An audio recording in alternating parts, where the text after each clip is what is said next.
Bismillahirrahmanirrahim. Assalamualaikum warahmatullahi wabarakatuh. Perkenalkan, nama saya Hafiz Zainal dengan NIM 2108643. Pada pertemuan kali ini saya akan menampilkan video UTS Psikologi Olahraga.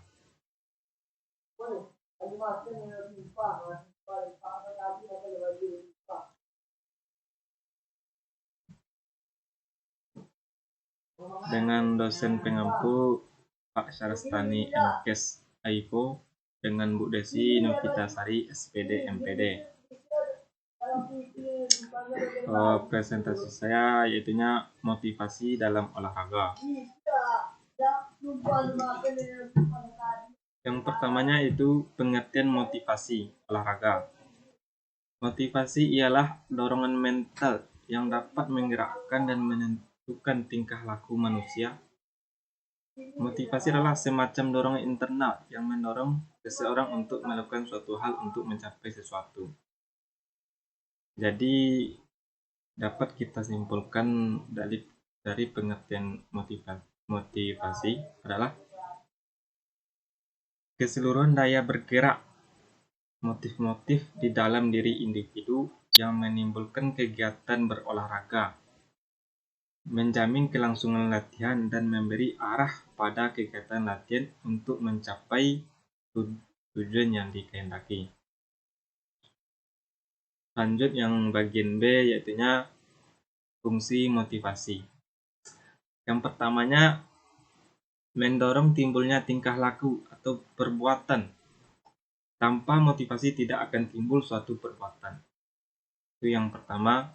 Yang keduanya, motivasi berfungsi sebagai pengarah, artinya mengarahkan perbuatan untuk mencapai tujuan yang diinginkan. Yang ketiganya, motivasi berfungsi sebagai penggerak, artinya menggerakkan tingkah laku seseorang. Lanjut yang bagian C, yaitunya sumber motivasi. Sumber motivasi ini terdapat dua. Yang pertamanya motivasi intrinsik. Di dalam motivasi intrinsik ini adalah dorongan dari dalam yang menyebabkan individu berpartisipasi. Dorongan ini dikatakan di bawah sejak lahir sehingga tidak dapat dipelajari. Contoh seorang atlet yang punya motivasi intrinsik akan mengikuti latihan peningkatan kemampuan atau keterampilan, atau mengikuti pertandingan bukan karena situasi buatan, melainkan karena kepuasan dalam dirinya.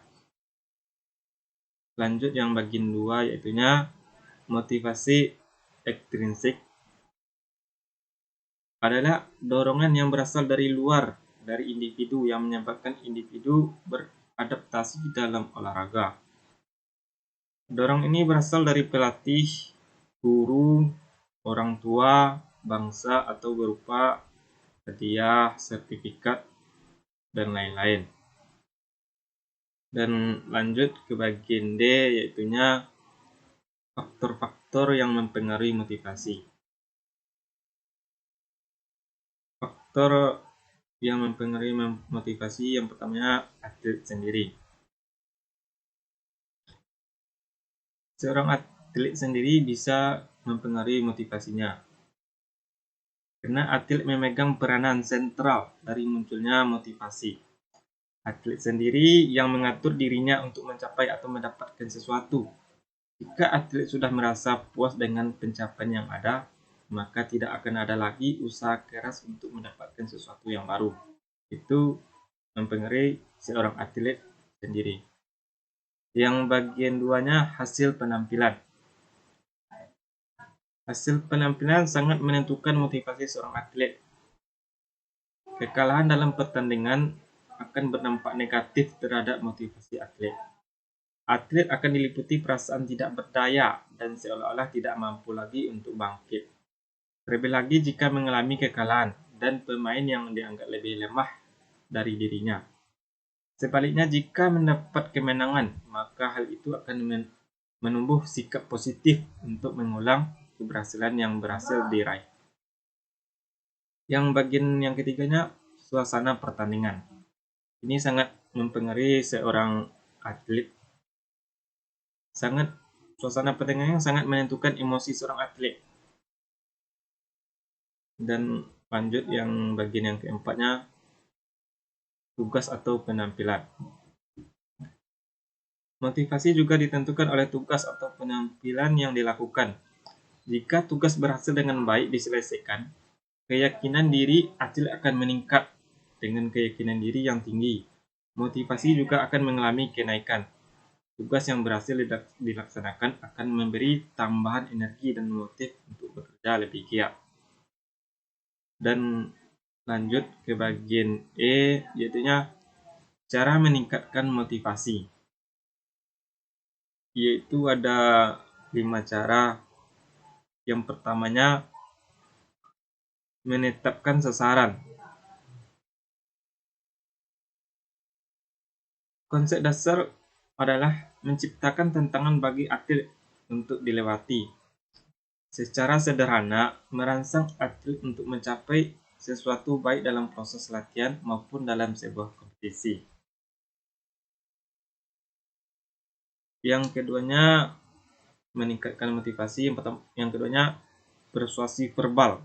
Ini sangat meningkatkan motivasi dalam berolahraga. Adalah metode yang paling mudah untuk dilakukan. Pelatih ofisial atau kekeluargaan adalah orang-orang yang sering memberi persuasi secara verbal. Persuasi verbal adalah membakar semangat atlet dengan ucapan yang memotivasi. Lanjut yang ke bagian tiganya, imagery training atau latihan pembayangan. Yaitu dalam pembayangan ini, atlet diajak untuk memvisualisasikan situasi pertandingan yang akan dijalani. Yang keempat, motivasi supervisi atau tahayul.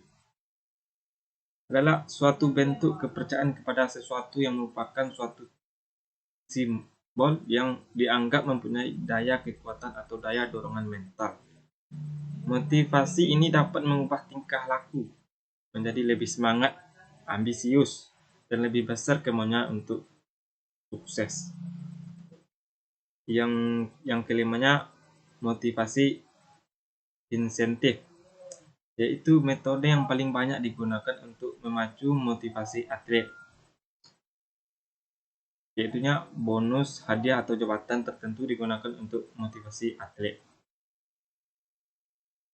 Mungkin sekian yang dapat saya sampaikan. Saya akhiri dengan wassalamualaikum warahmatullahi wabarakatuh.